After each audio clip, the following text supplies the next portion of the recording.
Welcome, it's indisputable. I'm your host, Rashad Richey, good to be with you. We have a lot on the agenda today. Breaking down news of the day, David Shuster, TYT contributor and Rebel HQ amazing commentator. Should be a fascinating breakdown. Top story of the day. We first broke this story of Miss Dunlap, who was physically assaulted by police in North Carolina.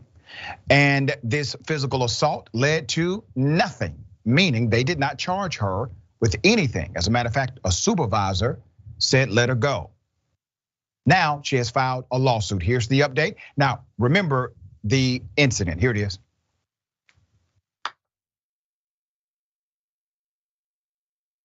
Please stop. Can y'all stop? Okay. Like, what are you doing? You got her seatbelt? Yeah. Please stop. Stop. Please let go of me. Stop resisting. Please, I'm not you got me. Yeah, you are. You got me. Okay, all right. What are you doing? Come on out. Ma'am, okay, don't drag me out. Then get out of the car. I will if you will asked you multiple if times. you will release car. my arm. Get out of the car. If you will release my arm, I will. If you will release my arm, I will. Because you're grabbing my arm very tightly. Okay. You're grabbing my arm very tightly. She ain't going nowhere now. Let me go. Okay. And I'll get the out. Okay. Step back. Don't start. Okay. Okay, it sure is. Okay. And you're not getting it because I know I haven't did anything wrong. Step out the car. Okay. How many times have I asked you? Please let go of me. Stop. What are you doing? Right. Let go of me. Let go of me. Ms. Dunlap was the property manager on a property where she was taking pictures of trash that had been placed on said property. She was told to do this by her supervisor. She was well within her parameters as an employee. The officers decided to roll up on private property without any provocation or even suspicion of criminal activity, tried to rip her out of the vehicle while she was still in her seatbelt. Once again, supervisor arrives after she is arrested, handcuffed, placed inside of a squad car. Supervisor comes and says, why did you lock her up? She committed no crime, let her go. She interviewed with us, here's part of that interview. And after they were trying to put me in handcuffs, the one detective that you see actually on my recording, she was trying to take my phone out my hand. So she's literally trying to wrestle me to take my phone out my hand to stop my recording. They put me in handcuffs, threw me up against the trunk of the car. And after that, I started hyperventilating so bad that I started vomiting.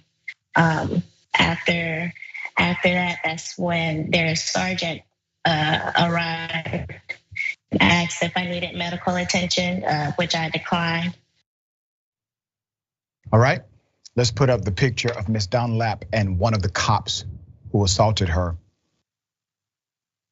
Jelana Dunlap Banks accused the Fayetteville, North Carolina police of assaulting her on September 6th, 2022. We received an exclusive to that video.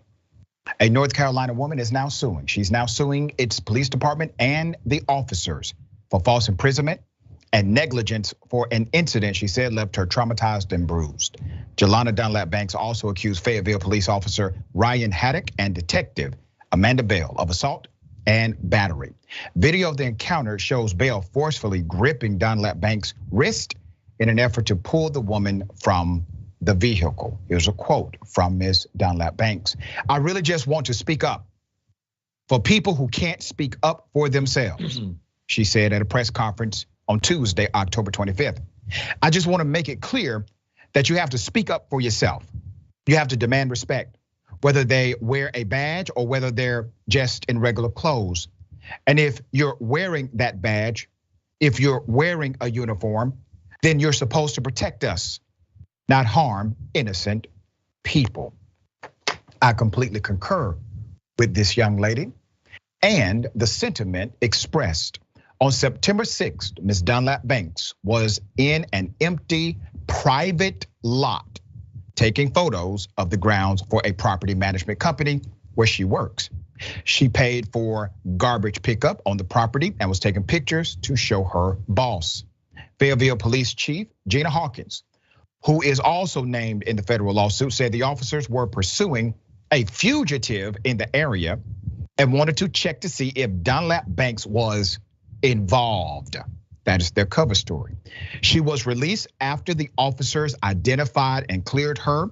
Attorney, civil rights attorney Harry Daniels, said the officers treated Dunlap Banks aggressively because of her skin color. The lawsuit, which was filed on Tuesday, October 25th, argues that North Carolina is not a stop and identify state. So Dunlap Banks was not required to show proof of identification and had already given officers her full name. Now, let me remind you of what that means.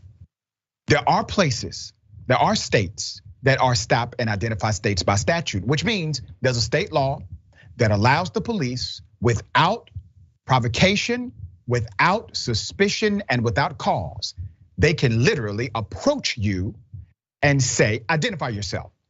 Now, even the states that have such laws, such as Alabama, those laws do not apply on private property, only in public places.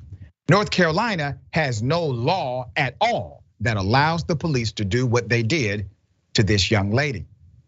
After this video went viral, she lost her job. She lost her job. So we have been helping her with the GoFundMe page. Let's put that up.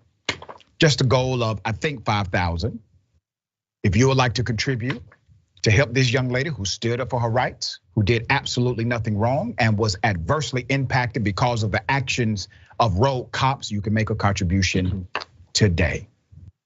Wheels of justice starting to move in the right direction. Now remember, when we first covered this story, Internal Affairs said they were investigating after we covered it. Before that, there was absolutely no movement from IA. Yes, she filed a complaint immediately. She filed a complaint. She got nowhere until we covered the story. Now, what does this mean? This means that hopefully there will be transition and maybe even a transformation of policy in that department. David, thoughts here? Dr. Richard, we did this story on Dr. Dunlap, on Miss Dunlap a couple of weeks ago, right after you guys did. And I'm glad to hear that she's now filing the lawsuit, because we had legal experts tell us at the time she has a very strong case for her lawsuit. And I think the evidence that this is racism and racially motivated is clear, because think about it this way. If she had been a white property manager, would the police have been so quickly to grab her, to demand ID, or would they have taken the time to say, okay, we've got your name, we've got your license, we're gonna actually use that Google thing and check out if you are who you say you are. But instead they were in such a rush because they had their preconceived biases that because she's African American, she matches the skin color of some fugitive that they may be looking for, they're not gonna wait a second. That is racism right there. Yeah, and think about the irony of their cover story. They're not saying she fit the description of a fugitive. They're just saying they wanted to do this to see if she had information about the fugitive. Well, that means they could have stopped anybody. You can randomly stop any citizen and say, you are in knowledge of, or you have knowledge of a fugitive that we're searching for. It's a ridiculous cover story. It will not hold up in a court of law, and they know good and damn well what they did was not policy nor protocol. That's why the supervisor said you have to let her go. We'll bring you the updates as they come. Okay, Herschel Walker strikes again. Another woman claiming Herschel Walker not only took care of her abortion, but drove her to the actual abortion clinic. Now remember, the reason why this is even a news story is because Herschel Walker says if a woman engages in her right of choice, her freedom of choice as it relates to her own body, she is committing murder. He even says that if a 10-year-old is physically violated by an adult, that 10-year-old must still bear that fetus to full term. That's what he says. But his actions are contrary to his own sentiment. So let's first go to the video. Here it is. Herschel Walker says he is against women having abortions. but he pressured me to have one. I am coming forward now because I saw Herschel deny the allegations by another woman who claimed that he had paid for her abortion. And particularly, I saw him state that the woman's claims were not true because he never signed any cards using the letter H. I knew that was not true because he had often signed letters to me using H. I really didn't know what to do. I was confused, uncertain, and scared. After discussing the pregnancy with Herschel several times, he encouraged me to have an abortion and gave me the money to do so. I went to a clinic in Dallas, but I simply couldn't go through with it. I left the clinic in tears. When I told Herschel what had happened, he was upset and said that he was going to go back with me to the clinic the next day for me to have the abortion. He then drove me to the clinic the following day and waited for hours in the parking lot until I came out. He then drove me to get medications and supplies as prescribed, and then drove me home. I was devastated because I felt that I had been pressured into having an abortion. After the abortion, I felt that Herschel began distancing himself from me. I fled Dallas within days after the abortion and did not go back to even visit for the next 15 years because I was so traumatized by what Herschel had put me through. Herschel Walker, while coercing others to exercise their freedom of choice, besmirches those same women in his public political proclamations today. There's more. The woman who has been identified by attorney Gloria Allred as Jane Doe during a news conference Wednesday claimed Walker had pressured her into getting an abortion after she learned she was pregnant. This was April 1993. She says she preferred to remain anonymous for fear of reprisals against herself, her family, and her livelihood. The woman said Walker, former NFL star, drove her to an abortion clinic, paid for her to have an abortion after she became pregnant as a result of the 6-year relationship with him in the early 90s. Walker was living with his wife at the time in Dallas, where he played for the Cowboys, okay? Now here's the dynamic that's interesting.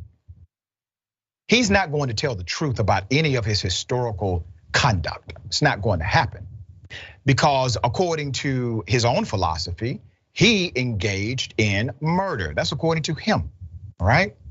Now I believe in a woman's right to choose. I think it is abuse by way of policy to deny that right to women and also young girls. However, Herschel Walker has a different stance.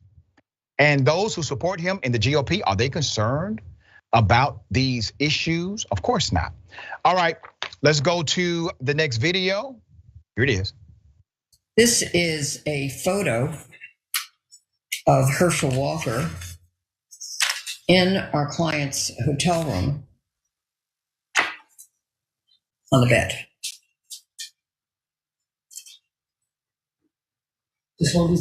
Again, this is Minnesota.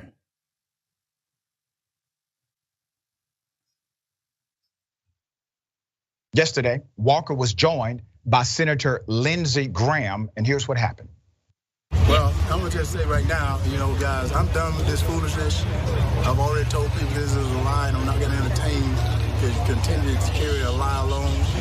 And I also want to let you know I didn't kill JFK either. And right now they sent one out. They got crushed at that debate.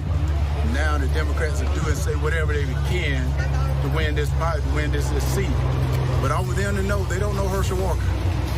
They don't know that I'm from Wrightsville, Georgia, and I'm going to win this seat. I told them when I got in this race I'm going to win it, and they now see that I am going to win it. So I just want you guys to know that this right here, that right now I'm winning this seat. So I think that Senator Warnock seems to not like me too hot, does he? But I think he voted for me. Now, according to those who support Herschel Walker and Walker himself, this is just a political ploy. These are liberals, Democrats coming against him. This is all about partisan politics.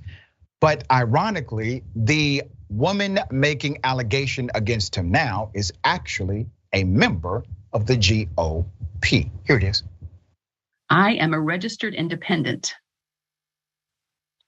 and I voted for Donald Trump in both elections. I do not believe that Herschel is morally fit to be a US senator.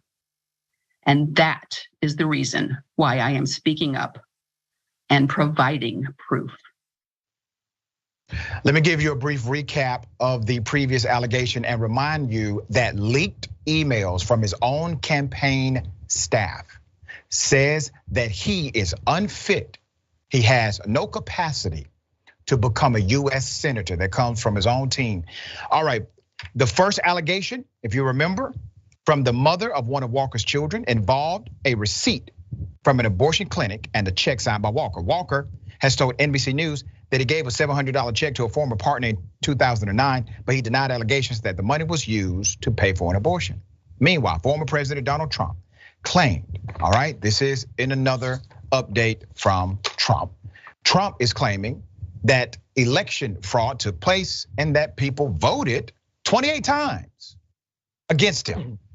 All right, former President Donald Trump claimed that D'Souza, that some people voted up to 28 times on election day in 2020 to deny him re-election. The former president, who did not say where the claim came from, where the number came from, made the claim during an interview on Monday, podcast called Rumble.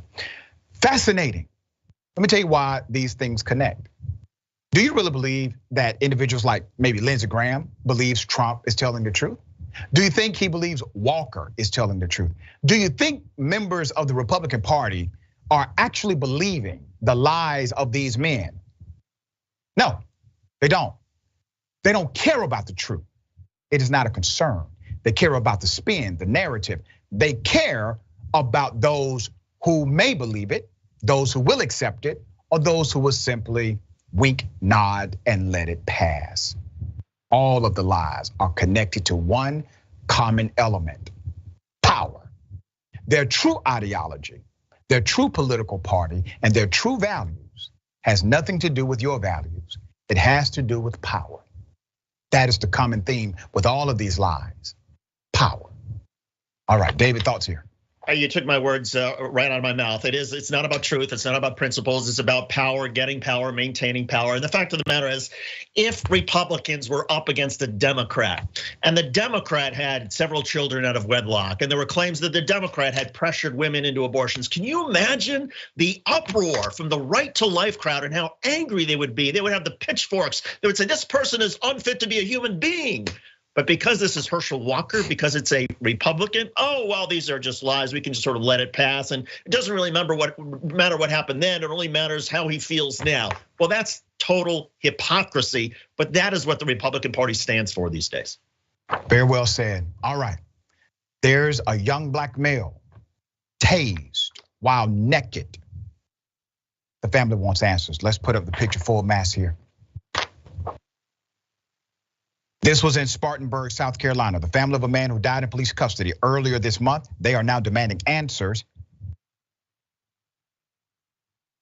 Lavelle Lane, 29 years of age, was arrested the evening of October 2nd on a charge of walking in the roadway and was taken into custody by the Spartanburg County Police, family members said. The family said also that Lane suffered from a mental illness, specifically schizophrenia.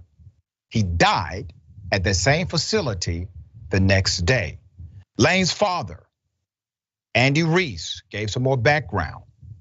Here's the quote. He died, and at 5 o'clock in the morning, and they, talking about the jail officers, made rounds around 3:45, and they give food out in trays. The officer noticed that he, being Lane, was on his knees. They say they called his name and they rushed the door open and they called the nurse, but they got no response. And the nurse called EMS and EMS came, and then he was dead. The family is now trying to find out exactly what happened while he was in custody. Reese says a representative from the Spartanburg County Coroner's Office told the family Lane had died and that he was also tased by deputies. They tased him and he was butt naked.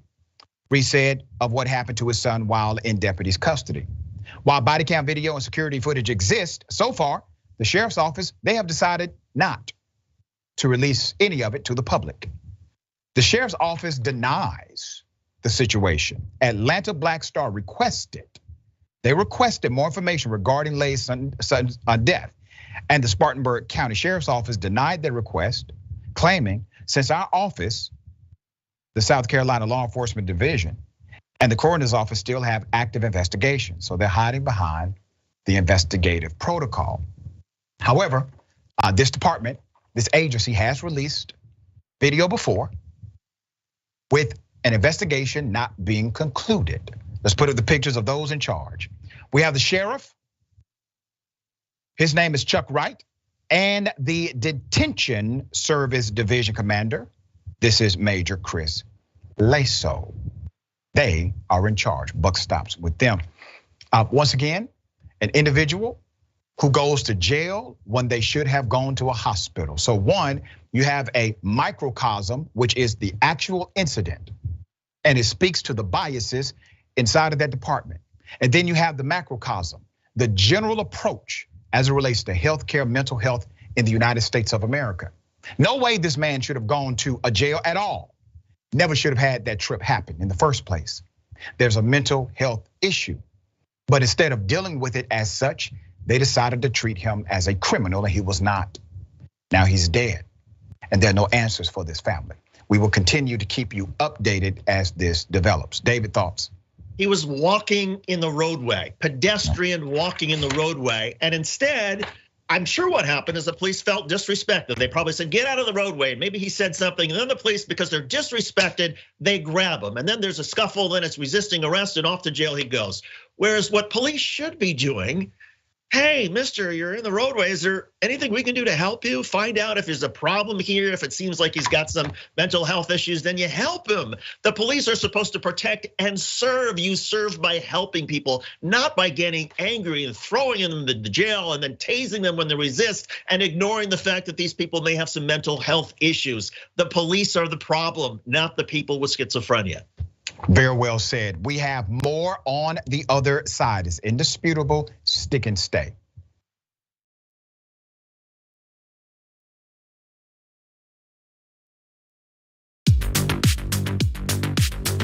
I'm wearing one of our pieces of merchandise. So the funny thing about the Dragon Squad, and that's what our viewers call themselves. That's the name of the group, but every individual chooses their own name. You might have Cincinnati Dragon. You might have Harry Potter Dragon. We have a Grandma Sunshine Dragon is one of those that I remember. These are people that like to have an element of themselves, their lives, what's significant to them reflected as a part of the community. But the concept of the Dragon Squad is just something I threw away as a joke. I was mocking the Proud Boys, these like right-wing groups that come up with a name for themselves that they think is cool, but it's actually really lame. And I thought, off the top of my head, I can come up with something that's still kind of lame, but much cooler. And so I threw out Dragon Squad, and I just moved on with my life.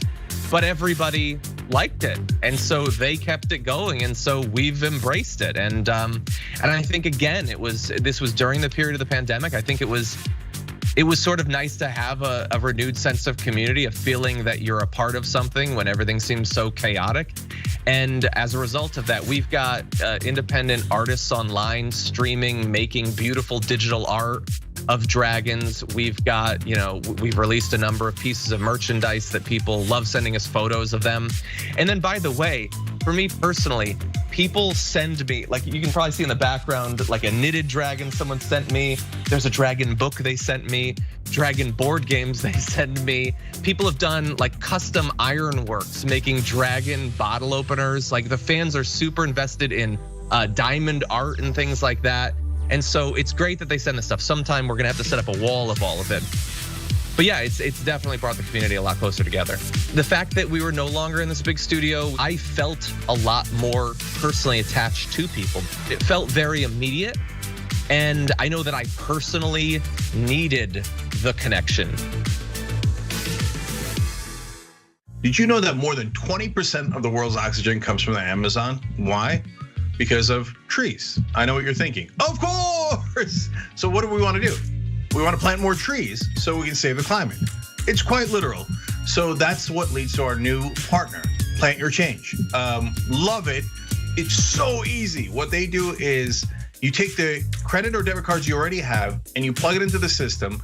And if you so choose, you get to round up every purchase to the nearest dollar and they plant a tree for you, okay? Now you could also choose if you wanna do it on only certain kinds of purchases or only so often, right? And there's nothing wrong with that. But literally every cent makes a difference here. It's Plant Your Change. And if you wanna know more information, just go to tyt.com/trees. Let's go save the planet together.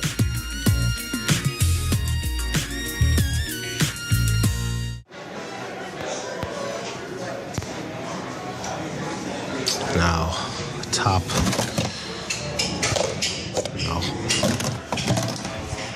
No. No.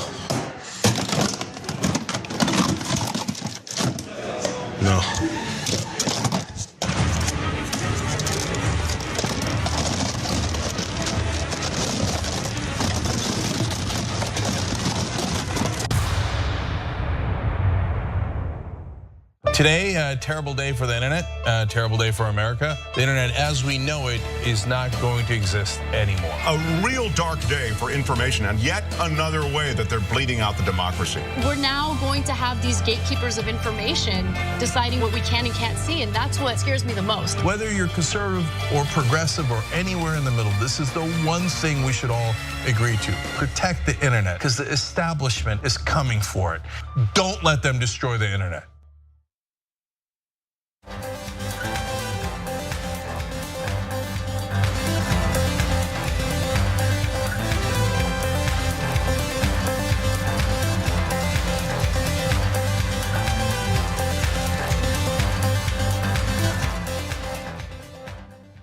Welcome back. We have a lot of show left. Let me remind everyone of our efforts in Jackson, Mississippi. We are less than $10,000 away from our goal.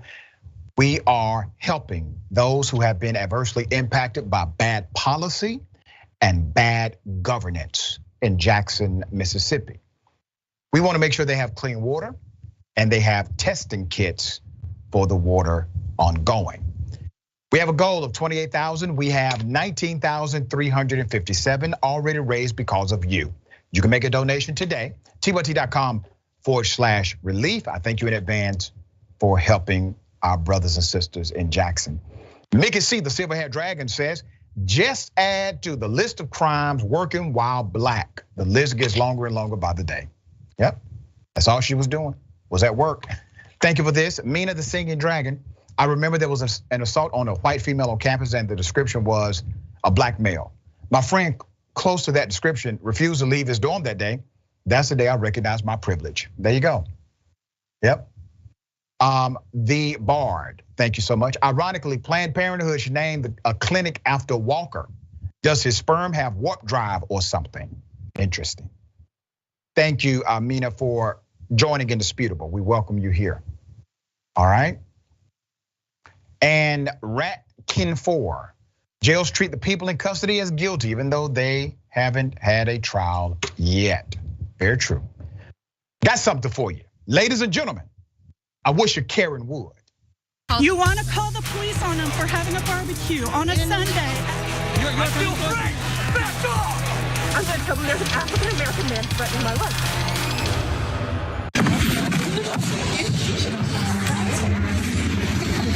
Hi, I'm Shannon. I've known Tracy for, oh God, I think so. So I started at the North Store in 2013, yeah. So I don't quite know Anthony that well, but Tracy talked about you like nonstop. Seriously. And she'd be like, oh, you did that. I'm like, I don't care. No, just kidding. Just kidding. Just kidding. You guys are so cute together. I swear to God, you guys are hope. The longest, seriously. Like, till death do us part, Anthony. Seriously. You better take care of my girl. Because if you don't, I know where you live. Just kidding. But yeah, you guys are so cute. Like, you're a part of the family. I swear to God, like, I'm not gonna be racist, you guys. I'm just saying, okay? Oh my gosh. Let me be racist, okay? No, just kidding, just kidding, just kidding. Believe it or not, there's more. Let me be racist, okay? No, just kidding, just kidding, just kidding. Of course, you guys are gonna get the interracial cops. No, seriously, you guys are outstepping the stereotype, and I love it. Oh my god! But you guys, I swear, I love Black people because you guys are the best. Like my own daughter's great aunt is like the best woman, and so it's just like I swear to God. And you guys are amazing. I love you. I love you guys. Bless you. And I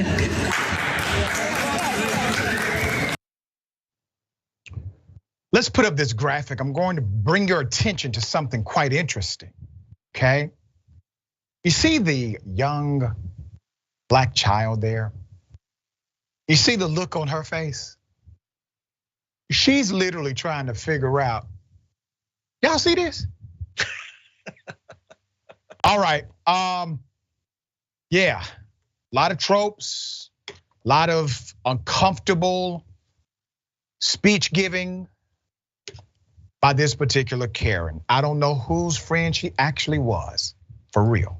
I don't know, but I do know at the end of that speech, whoever that friend was, not happy. David, thoughts? I've been asked by a lot of different friends through the years, hey, I have to give a big speech at a friend's birthday or a wedding, and what should I do? And I always say to them, look, just say something nice. People are not gonna remember the specifics of what you said, but they will remember the feel. They'll remember that you said something nice and they'll be happy. And that's all that matters. This is the exception, right? This is when somebody says something so crazy, so ridiculous, so absurd that no, this is gonna mark this wedding for a long time. And I'm just surprised that nobody ran up and grabbed her and said, come on, let's go sit down and get you some aspirin and some water, and we'll take care of you, because she should have gotten the hook from the beginning. Yeah, and interestingly, the caption of who posted this, it read, warning, lethal secondhand embarrassment. White lady gives super cringe racist speech at her friend's wedding. I thought that was a perfect summary of what happened. All right, double dose. You want to call the police on them for having a barbecue on a Sunday. I feel free! Back off! I'm gonna tell them there's an African-American man threatening my life. Caught a woman doing meth in the bathroom just moments before this absolute meltdown took place. Stay over there! Give me my tail! Give me my tail! You let Where's my give me my tail! Oh yeah, we have it. I am not leaving until I get my tail! You can throw whatever you want. Give me my tail! They said they're coming. You goof. They said they're coming. What, you're gonna just me for my tail? I'm sorry you let it sit there for 20 minutes while you're my burger goof! Ma'am. Give me my tail! No. What do you mean no? Because you let it sit there for 20 minutes. That's not our fault. That's not our fault you let it sit. You are a goof. I hope you don't let the police. Yeah, police are on their way. I don't really give a. They will. You want to be a tough guy? You're a scum. Once again, just because something may not go your way, it does not mean you should act in a way that's criminal against those in our food service industry. Now, according to the narrative here, there's a background, there was a preoccupation, so to speak. Well, okay, it happens. But when the food is cold, engaging in criminal conduct is not going to make it warm again. I don't understand the goal of Karens that decide to act in such a manner. It does not achieve anything positive. All right, David, thoughts on this? I was getting really nervous for the food service preparer when I saw Karen grab that ketchup bottle, because I thought, oh no, here it comes. She's going to squeeze and it's going to be a big mess. The guy handled it well. He tried to stay calm. He called the police. He did everything he could. But this just goes to show there are a lot of crazy people out there who are in need of all sorts of different kinds of help. And maybe the only thing we can do is say to these people, look, before you go into a restaurant and obsess over a meal, just make sure you have your wits about you. Make sure you're not intoxicated, because if you are under the influence of something, you're going to make for a very bad day for a lot of other people. Yeah, let's put up that graphic because no one should be mad at Dairy Queens. Please understand. If you are inside of a Dairy Queen, you're already winning. All right, should be a happy moment for you. Okay, we got more on the other side. It's indisputable, stick and stay.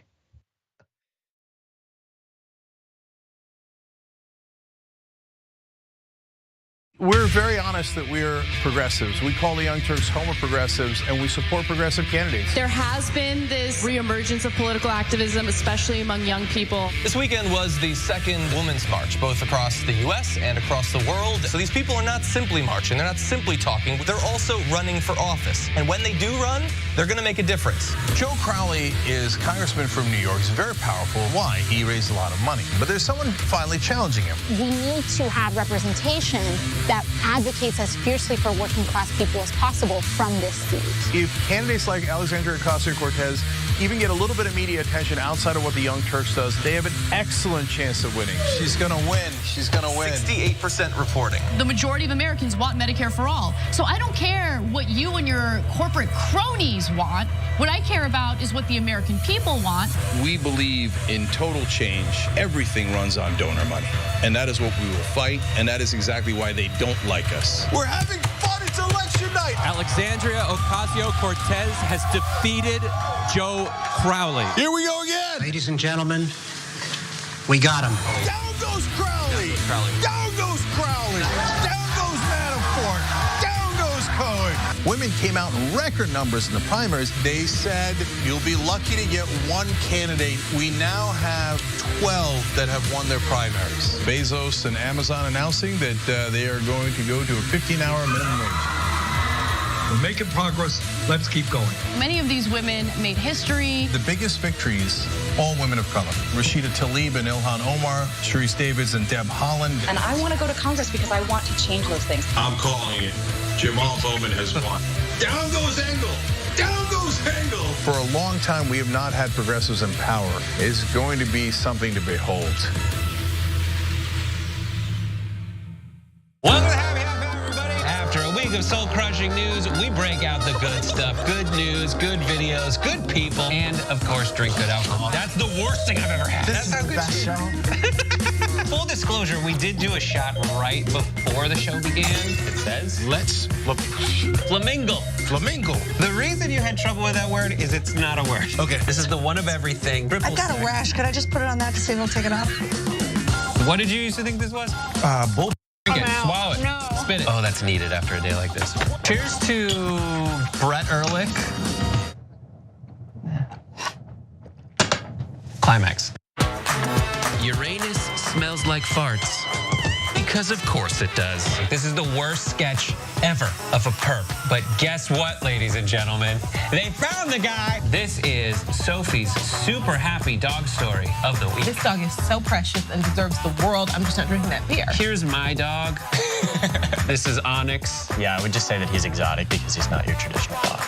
Still 12 out of 10 because they're all good. Well, if that made you happy, just wait till you see the best thing ever of the week. There is a woman who moves like a horse. Why do I want to go home and like try this? We're actually going to show you the running butthole challenge right now. What's happening? No, that's just wrong. Every way. And we'll see you next time. Hey, Dave. As you can probably see, Skype froze. Yes. Frozen crash. You know, I'm watching that documentary on the Vietnam War, and there was a TV journalist in the middle of some tiny little village in Vietnam doing live TV as the soldiers were burning the Vietnamese huts, and it didn't crash. And that was 1965, and he was in Vietnam.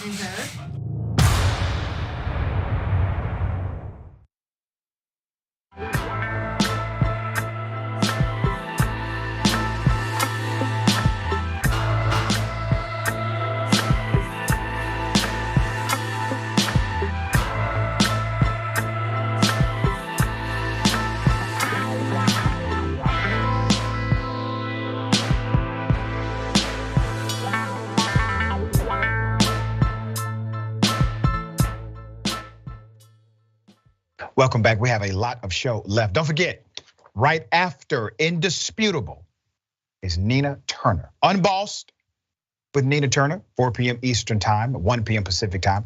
Make sure you subscribe at youtube.com/unbossed TYT, an amazing program. Let me read a few comments. Travelers Dragon says, who gave this woman the mic? I think she may have done some pre-drinking before the wedding. Alcohol doesn't make the racist come out, but it does make the idiot come out.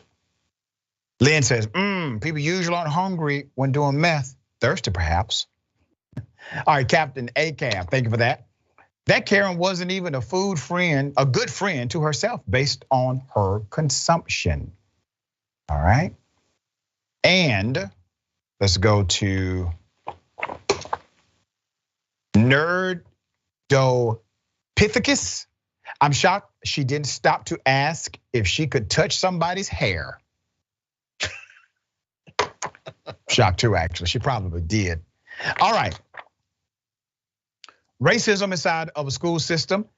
Something is now recirculating among the students and is cause for alarm. Let me show you the video. Here it is. The count of three, say 1, 2, 3.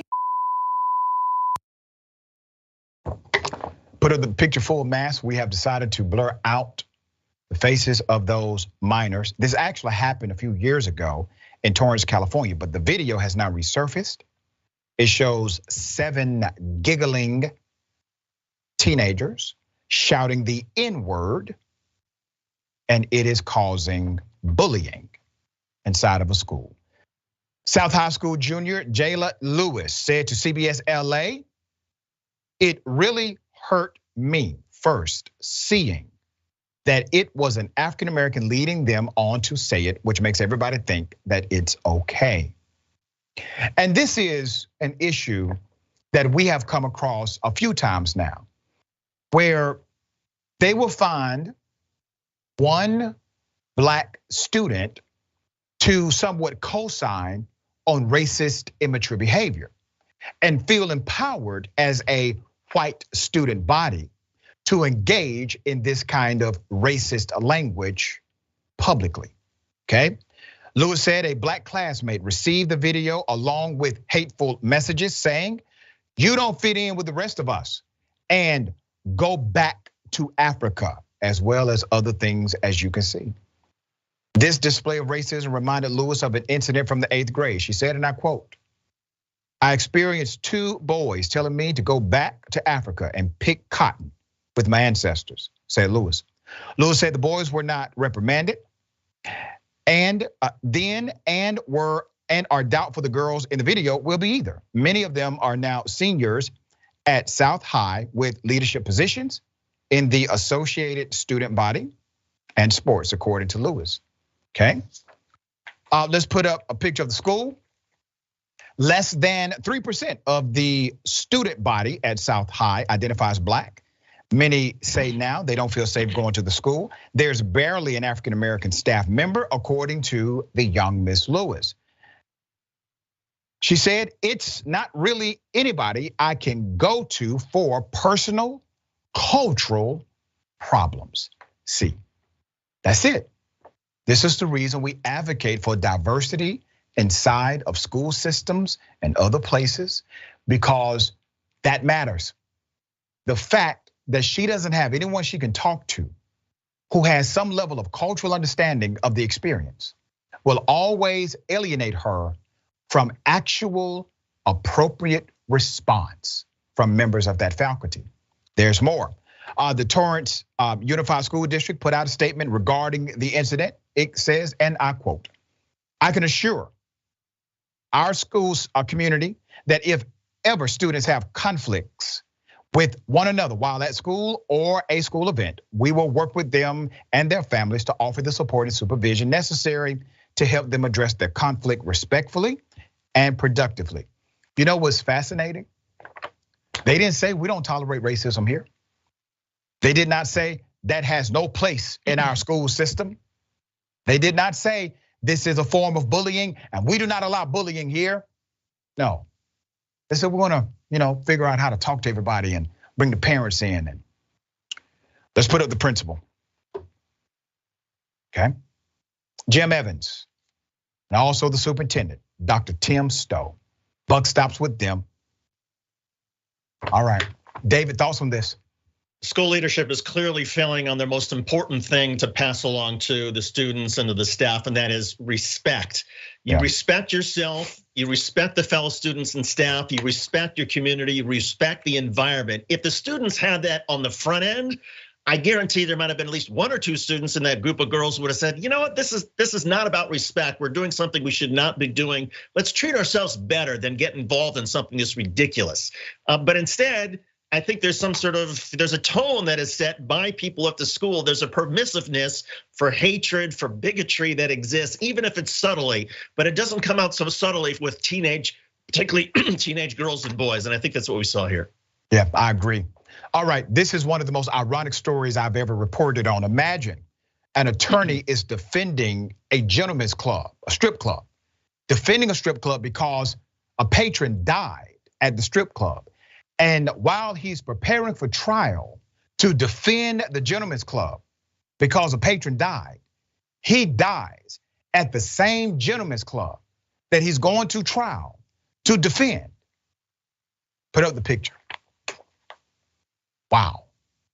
This happened in Glendale, Colorado. A lawyer defending a gentleman's club involved in the wrongful death of a customer died at the same place 1 month before trial started. His name is George Stephen Long, 70 years of age, was a seasoned attorney representing Shotgun Willie's, name of the strip club, in the wrongful death trial of patron Randall Wright. This happened back in May. Long arrived at the club around 8:30 p.m., drank and played cards with a female entertainer. A few hours later, she noticed he seemed intoxicated very quickly. According to the police, Attorney Long wanted to leave the club, and a manager, Matthew Donovan, told police a club employee had taken Long home.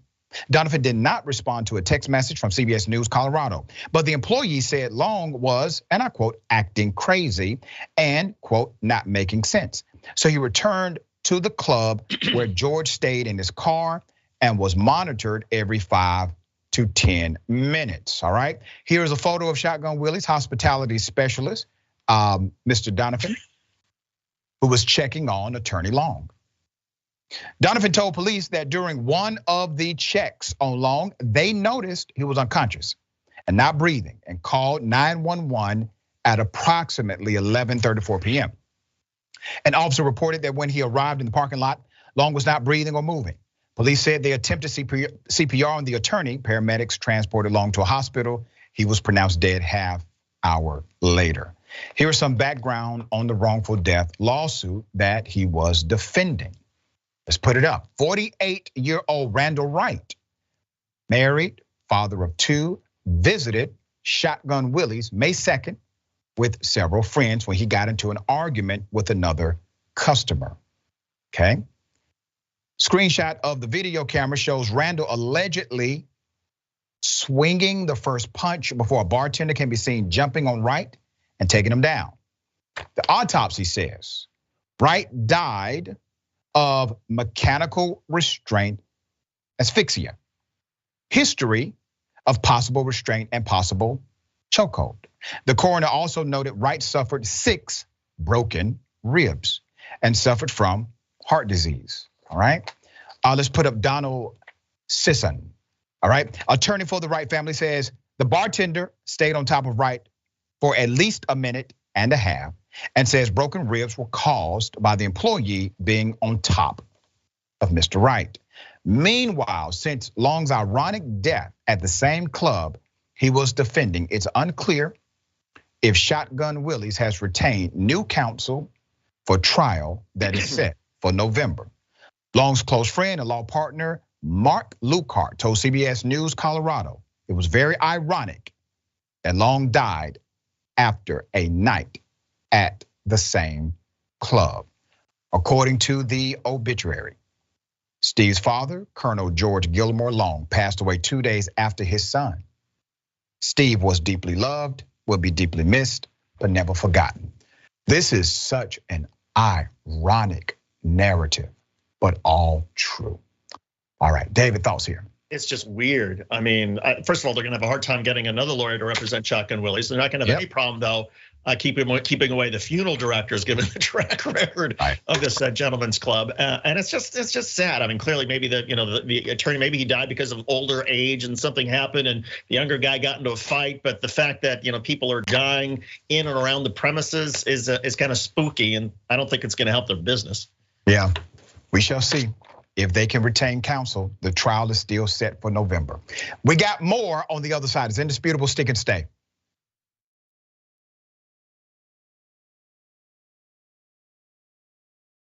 You're about to watch some behind the scenes footage of the Young Turks. Ooh. Now these are partial videos. If you want to get all of them, you become a member, go to tyt.com/join, and you'll get all the behind the scenes of me, Anna, John, JR, a little bit reality show like, tyt.com/join, and enjoy this.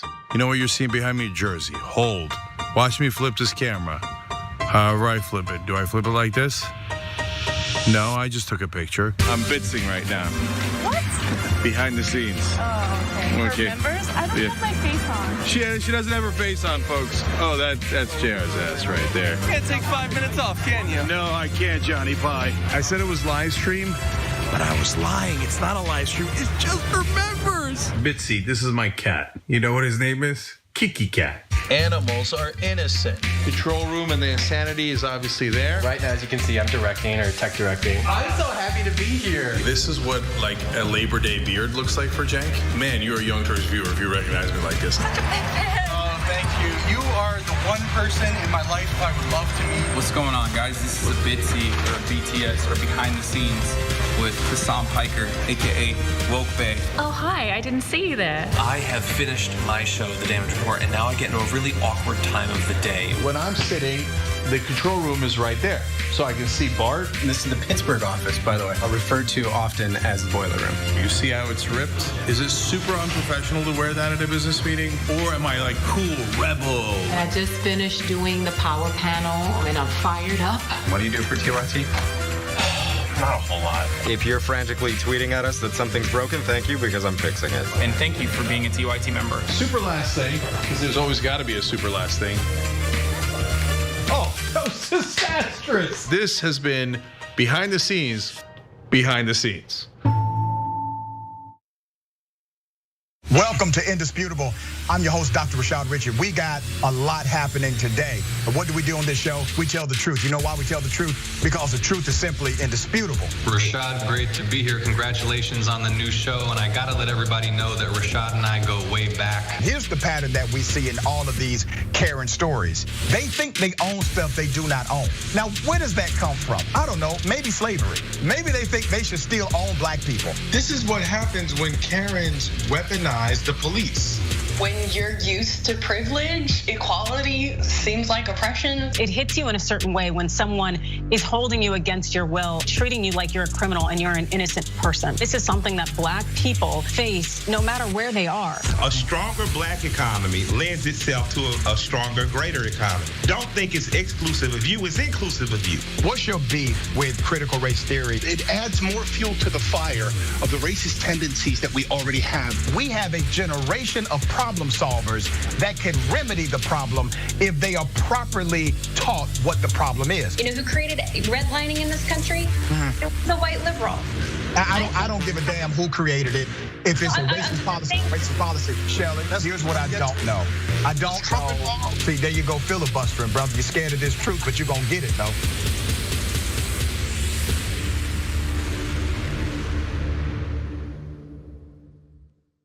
Climate is changing fundamentally, extremely, and non-linearly. It's becoming worse now. It's not when the levees burst that is the problem. It's in the anticipation of that. So I hope every human being is safe. And by human beings, I do not include multinational corporations, especially the ones that started climate change in the first place. What we're currently doing right now in cutting emissions is clearly not enough. There will be ramifications to what Trump is doing. I don't want people to suffer, but I feel like there's gonna be a lot of suffering because we have an imbecile as our leader.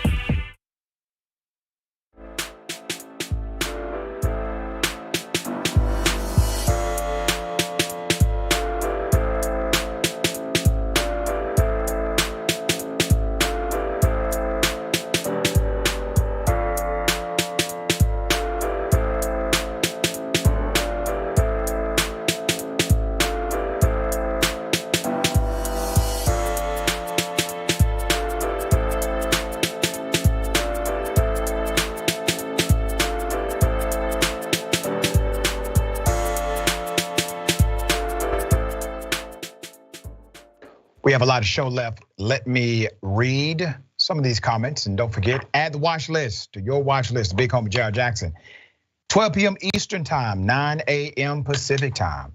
Watch live daily. Also subscribe at youtube.com/watchlist TYT. All right. Mickey C, the Silverhead Dragon says, when famous black people like Kanye, Candy Ass, and Owens and Herschel Walker give whites permission to publicly spew racist hate, far too many people take advantage and pretend that if a black person said it's okay, it's now okay for them to do so. The harm that these famous people are doing goes deep. That is such a great parallel to what students do in similar situations. They will find one black student, typically manipulate that black student by saying, oh, you're one of us, you're accepted. Yeah, do this and we got you. But something similar happens obviously with celebrities, and you're right. Lynn says, I think Shotgun Willie should probably change his name. The management, everybody. Earl Grey, thank you so much, Earl Grey. Winter Scoop, they find one black person to co-sign on their racism? ? Herschel Walker, anyone? Yeah. All right, and Tall Pump says, that's one hell of a club. Kind of lap dances they giving, geesh. I mean, that's a hell of a story. All right, a cop no longer on the force. Why? Because he's homophobic and decided to use homophobic slurs while effecting an arrest. Could not keep it on the inside. That's how bigoted this cop was. Let's put up a picture of the Tampa police precinct. An internal affairs investigation found a 22-year veteran cop of the Tampa Police Department used homophobic slurs while arresting a suspect. Exterior of the Tampa Police Department is here. During a Wednesday night meeting, Tampa's Police Citizen Review Board revealed that in December 2020, Officer Brian Perry used homophobic language while making an arrest at a Walmart. At the time of the incident, Perry, who had served as a Tampa police officer for 22 years and recently partially retired, but was serving as a part-time reserve officer at a Tampa Walmart. So let me first give you the initial issue. This happened in 2020. The review board did not engage in discipline until now, okay? Why the gap? Because that's how the process works. So you mean to tell me that this cop was free to continue his biased approach against citizens of that local community? Yes, it was. Even though it was clear that this person was biased against a particular community. When you hold positions of high public trust, being adversarial, antithetical to an entire group of people because of your own bias is a problem. And don't think his bias just stops there. Typically, individuals who engage in this kind of conduct is not linear, it's multifaceted. There are layers to their bias. There's more. Perry was one of several officers who arrested the person who was only named as Mr. Ford during the meeting. Ford was accused of shoplifting from the Walmart. Hill claimed that Ford had resisted arrest, and during the struggle is when Perry made several homophobic comments. Perry used a homophobic slur that's commonly referred to as the F word, and that the officer also called the person an FASS and repeated the slur multiple times during the arrest. Another officer reported Perry's language, and he resigned in January of 2021 in the midst of an IA investigation into the incident. But remember, part-time retired status. Now, here's the thing. Something actually took place here that was appropriate. He was reported by another officer. Good, good. We gotta have more opportunities like that where cops are actually saying something when bad policing happens in front of them. There's more. CRB members talking about the review board. Those members said they could not confirm if Ford identified as a member of the LGBTQ plus community, and if that was the reason Perry had used that language toward them. They did not confirm that, and it's not necessary, to be quite honest with you. IA found that Perry was complicit in discriminatory conduct. and found that he also violated rules about professional responsibility and philosophy of the law enforcement agency. Internal Affairs sustained these allegations against Perry after the investigation, who had already left the department full time. The CRB agreed unanimously that IA's violation found against Perry. TBD provided a statement to CL Tampa Bay. It reads, "It is understood by every member of this department that they are to treat others with dignity and respect. Those who are unable to comply with this basic expectation have no place working as a public servant. In this case, the sustained violations made by the reserve officer would have resulted in his termination had he not resigned during the investigation." I have a question here.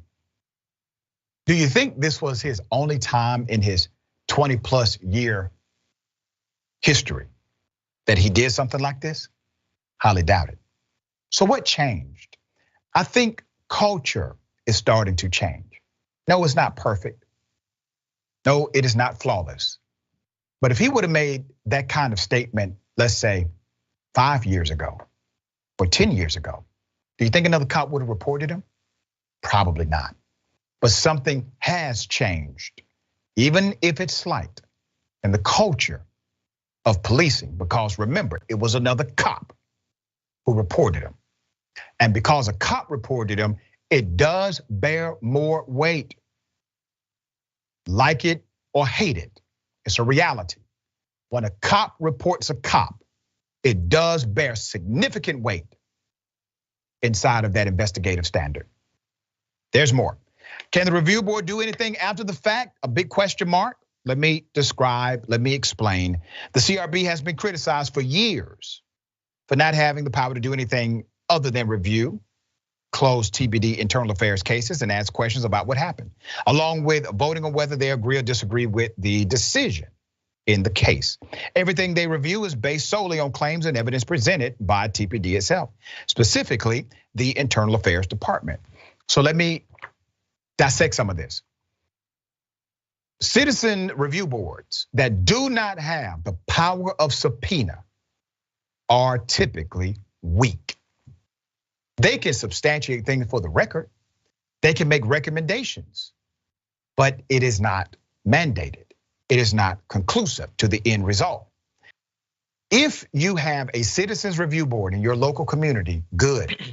If they do not have subpoena power, bad. If you do not have a citizen review board at all, that's horrible. And you should advocate to make sure you do have one. They can affect change, but the ones that are the most effective are the ones that have two elements connected to them. One, subpoena power, compel testimony and evidence. And number two, their decision is final with the exception of an override by all of city council and the mayor. All right, let's put up the chief.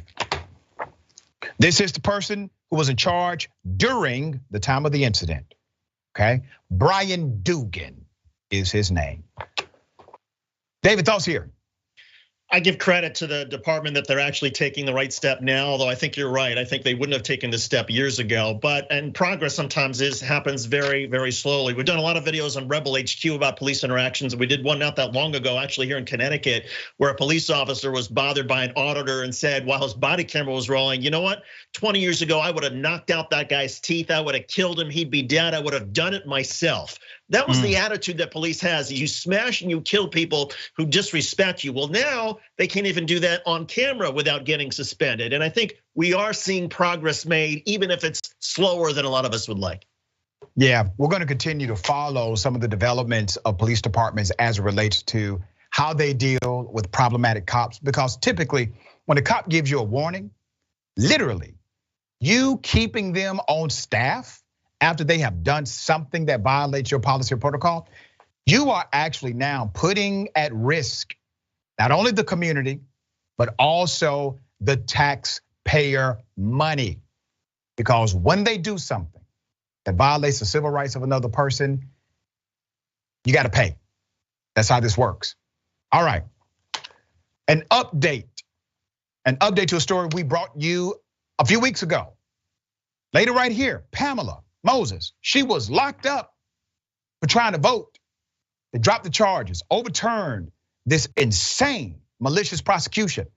Guess what? She is now suing for malicious prosecution. Let's put a picture up full mass here. I will remind you of the background. This happened in Memphis, Tennessee. She's an activist who had a 6-year prison sentence for voter fraud. It was overturned.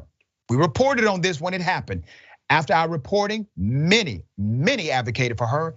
She got it overturned. Great, right? Good stuff.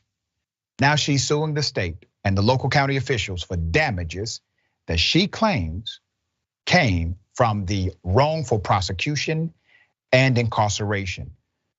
In January, 44-year-old Pamela Moses was sentenced to 6 damn years in prison after prosecutors said she tried to register to vote, knowing that she was ineligible because of a prior felony conviction.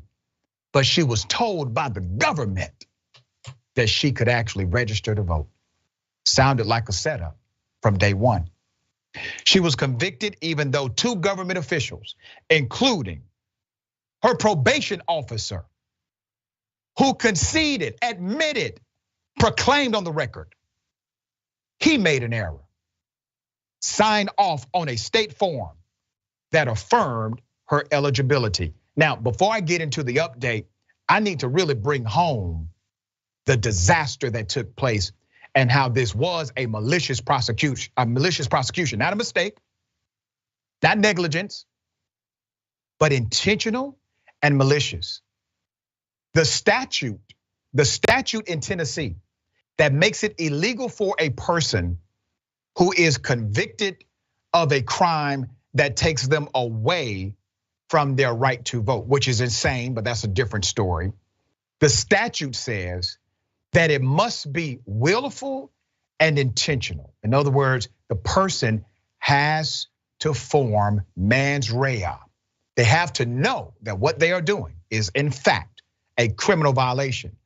They had evidence on the record that proved she was acting in good faith because her own probation officer signed a document and said she was eligible to do this.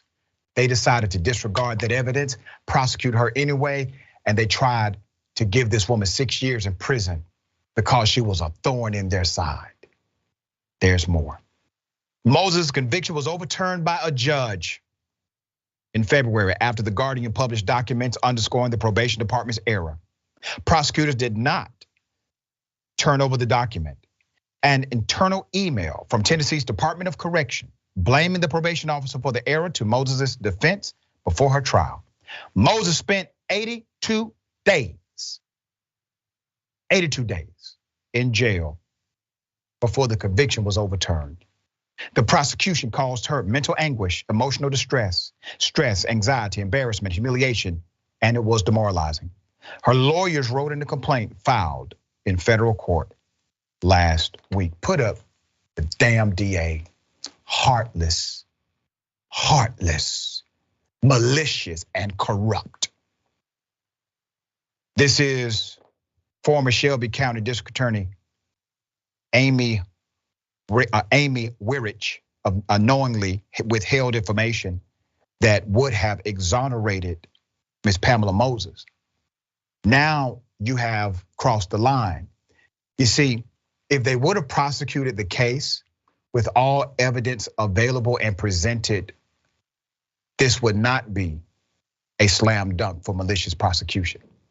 But the fact she decided to hide it, the fact she decided to shield it, is what will nail her to this case. Earlier this year, that same DA said the Department of Correction had not provided the document to her office. In February, a department spokesperson said there was a, and I quote, lack of recognition of the scope of the documents that had been requested.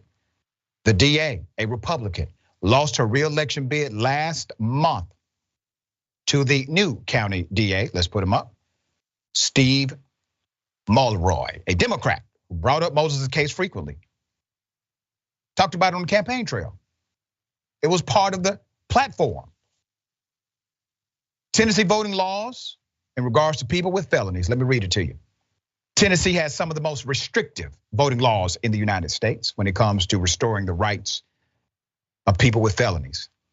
About 471,592 people in the state, and more than 21% of its black voting population cannot vote because of a felony, according to an estimate by the Sentencing Project, a criminal justice nonprofit. And once again, the statute clearly says just doing the action does not mean you committed a crime. You have to do the action with the intent of breaking the law, meaning you have to know what you're doing is illegal. I'm glad this was overturned, and I'm also happy that she filed the proper lawsuit because this is malicious prosecution. All right, David, thoughts? It's good to hear that the DA lost her reelection bid. I think it needs to go a step further, though. I think she needs to be disbarred because she violated the courtroom rules. She's supposed to be an officer of the court, and she violated that. And the other thing that comes to mind is just this week, I want you to hear two names, Jacob Wohl and Jack Berkman. They are two Republican strategists, operatives, who were just charged for making robocalls, deliberately misleading people about polling locations, engaging in election fraud. If convicted, they face up to a year. Now, I would argue maybe it should be more, but the problem is we need to have equal justice. If in fact you're gonna charge anybody with voting fraud, and that person is gonna get 6 years possibly, and yet you've got these people who are trying to defraud thousands of people, and you're gonna maximize them at maybe a year, that is a system that is unfair, that is clearly racist, and that is clearly not equal justice, and it has to be fixed. So well said, David, and I've maintained this from day one. All of these public arrest of black people in Florida for registering to vote when they were told they could by the people that registered them. The case in Tennessee and the extreme sentencing of 6 years in prison for just registering to vote. It is meant to scare black people in particular from engaging in this civic responsibility. That's what it's meant to do. It's a psychological dynamic. We got more on the other side. It's indisputable, stick and stay.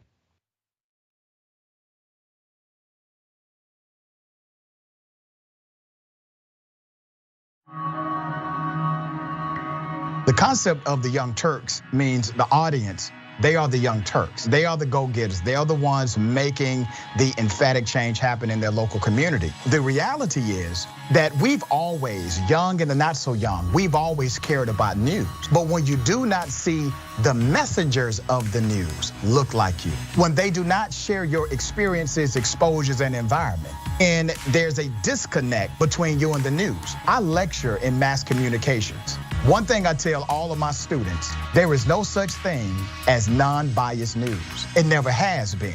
Non-biased news has always been an illusion. Let's go back to the 60s and 70s, where people would say that was the purity of non-biased news. News has a segment. That segment has a time. That time, you must do your story and be finished. That means the producer, the writer, the orator has to take out what they don't think is important and only leave in what they believe is important. They have a limited time to tell the story. They do not have time to tell everybody's version or everybody's side. And they get to choose the facts that they bring to you, as well as the nuance, which really is a word for opinion, that they bring to you, the context they bring to you. So we've always had a level of bias in news. Here's the issue. The issue is to not deceive individuals as if you don't have some level of opinion with your news commentary. And that's what TYT has never done. They've always been authentic in their approach to progressive ideology and their news analysis and political breakdown. And I think that's how you actually win the heart and soul of individuals who are consuming information from you, because now they see themselves in you.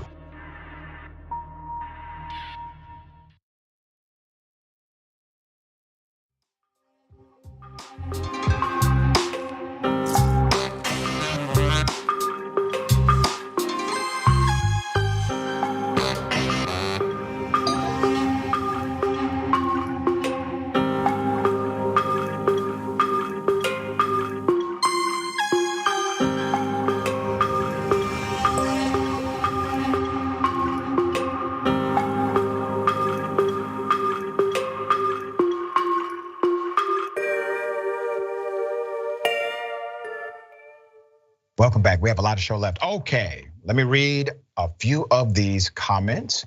Travis Dragon says, I bet he had more slurs in his vocabulary. And I'm sure he said it on the record too. Just said it in front of the right cop that day. Lynn says, 22-year veteran of the force. His bias is played out more than this one time. Agreed. Where's your scoop?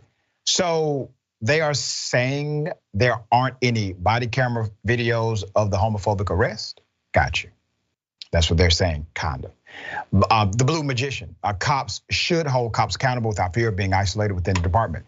That's right. And the fact that they have the fear shows the culture that actually permeates. If there are genuinely just so many good cops, there's just way more good cops than bad cops. I think you need to update your definition of good. Because if you have good cops, that doesn't mean you have neutral cops. That doesn't mean you have passive cops. It means you got good cops. A good cop is going to do what? A good cop is going to do right. A good cop is going to be vocal about bad cops, not be silent.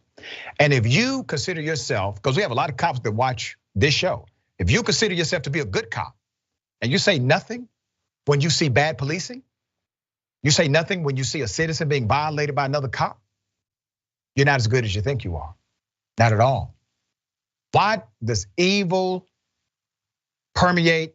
Why does it exist? Because good people sit back and do nothing. That's the reason. All right, let's go to Soul Life. She effed around, now she finds out. Talking about the DA who decided to engage in criminal conduct, and I agree with David, she has to be disbarred for this kind of malicious and willful conduct against a human being. You gotta remember, prosecutors, they do not take an oath to prosecute.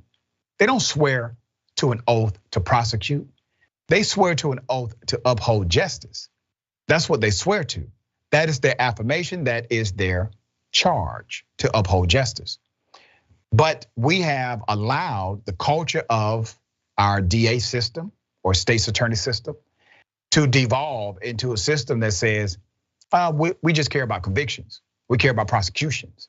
And this is how prosecutors are judged in most jurisdictions in the country. They're judged by how many actual convictions they get per year.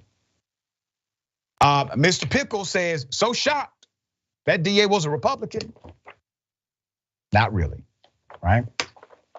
All right, once again, back at it. Black people being targeted by the DEA.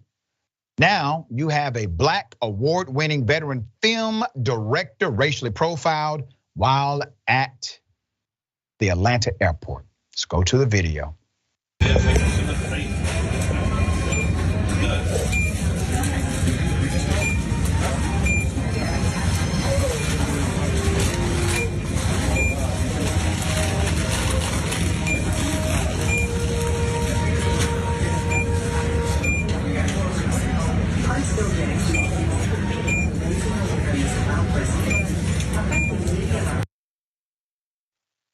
Let's put up the picture of the film director. Remember, we reported on something very similar happening to two celebrities, comedians. They said, listen, we were racially profiled as well in a similar way. The man's name, Tabari Sturdivant, who was traveling to LA from Atlanta's Hartsfield-Jackson International Airport, had his bags completely searched by DEA agents who provided zero explanation as to why. This film director would provide background on the incident with a statement on Instagram, and it says, and I quote, I was involved in an incident Friday, October 21st at the Hartsfield-Jackson Airport. I'm not sure if you are aware of a government police agency stopping Eric Andre and other Black men on the jet as they are boarding their flights. He has recently been in the media talking about it and was even on CNN because he felt racially profiled. Friday morning, right as I was boarding a flight to LA, 2 DEA agents approached me. They asked for my ID, began to question me, and proceeded to search me and my bags right in front of everyone. Mind you, I am the only Black person in the area. Now, let me pause here. The comedian said the exact same thing. They said the exact same thing. They were the only Black person in the area at that time, all right? So once again, it seems to be a pattern of behavior. He says, mind you, I am the only black person in the area. It was a humiliating experience. People took their phones out and started filming. They took everything out of my bag in front of everyone, no privacy. I was totally shocked and embarrassed. After finding no illegal contraband in my bag, they seemed disappointed and let me go. As soon as I stepped on the plane, other passengers began to ask me questions. Again, I'm embarrassed. When I exited the plane in LA, again, more passengers questioned me about the incident. While I was on the elevator about to exit LAX, a passenger of the plane approached me and informed me he had filmed the incident and sent it to me. He had already posted it to social media. My plane was full with approximately 200 people. As we exited the plane, I counted a handful of black people. I was minding my business with a black hoodie and headphones on. I was standing in the middle of white 20 white passengers, and they singled me out and humiliated me. I was definitely racially profiled. Once again, reminder, let's put them up. Eric Andre, remember? Eric Andre and fellow comedian Clayton English, they both filed a lawsuit. We covered it right here the day it happened. The lawsuit claims they were racially profiled by the police. Where? Hartsfield-Jackson International Airport, same location. On separate occasions, it happened to both of them. Here's something else we uncovered when we looked into it even deeper. The Atlanta Hartsfield-Jackson International Airport is actually not in Atlanta. It's in a place called Clayton County. It is annexed in Clayton County to operate as the city of Atlanta. I'm bringing that to your attention because the law enforcement entities that exist inside of that airport include APD and Clayton County Police. According to the initial lawsuit, it was actually Clayton County Police, where the airport technically resides in that county. They have this program with the DEA. It is supposed to be a random program. What we were able to uncover in the first initial reporting was that while they typically do not find any illegal drugs at all, and every now and then they find a person with maybe some prescription pills without a script. That's about it. They do take your money. They take all of it. And you have to go through a bureaucratic process to get your money back, which means many people do not, and they get to keep that money. So at the end of the saga, you typically are allowed to get on the plane according to the initial reporting, but you don't get to keep your cash if they find it. Isn't that something? David, thoughts here? This isn't just racial profiling, this is deliberate harassment, this is thuggery, this is stealing from people. And Atlanta Hartsfield Airport, one of the busiest, one of the biggest in the world, they should know better. There should be a better system in place so that, okay, if you are gonna do something random, 1 out of every 500 passengers is gonna be plucked out of line, okay, but make sure it's not based on race, not based on gender. You pluck 1 out of every 500, whether it's an old person, whether it's a young person, and then you take them to a private room and afford them some privacy and some dignity and respect. And if you find drugs, so be it. But if you don't humiliate that person, you don't send them in front of other passengers where they're gonna face a litany of questions that they shouldn't have to answer. And I know people realize this because so many of us do actually travel on planes. But by the time you get to that place, by the time you're there in that area where you're getting on the plane, you've already been searched. You've been x-rayed, you've been wanded. You've gone through these security measures, you've gone through these security checks. Your baggage has been x-rayed. Your body has been x-rayed. To think that this is the place where now you have to randomly search individuals, randomly I'm using loosely, search individuals right before they board a plane is insane to me. It is a bad program based on their own data. Their data says they basically do not find any illegal narcotics on people, even though they say this is for a narcotics search. They rarely ever find it, period. But once again, they do keep that money in many cases. All right, David, always a pleasure, dear brother, having you on the show. Tell people how they can follow you, Check out your great work. Let us know, man, are you going to attend some Trump rallies in the future? Because damn. Those videos give me life, man. Coming up, I think there's one coming up right after the election in which we'll ask people about how they felt about what the results were, whether they buy them or not, and if not, why not. But all of the work can be found on Rebel HQ, both on Facebook, also on YouTube. You can also get me on Twitter at David Shuster. But these videos, Rebel HQ, we even take some indisputable videos and we put them up there so people who missed the show can see them there. And Dr. Richey, always a pleasure being on with you. It's always a pleasure having you. I got to ask you this question before I let you go. When you're at these particular pro-Trump events and pro-Trump rallies, has there ever been a time where you felt as if, maybe I'm unsafe now? I know you try to make people feel very comfortable so they can actually talk to you, but have you ever felt unsafe?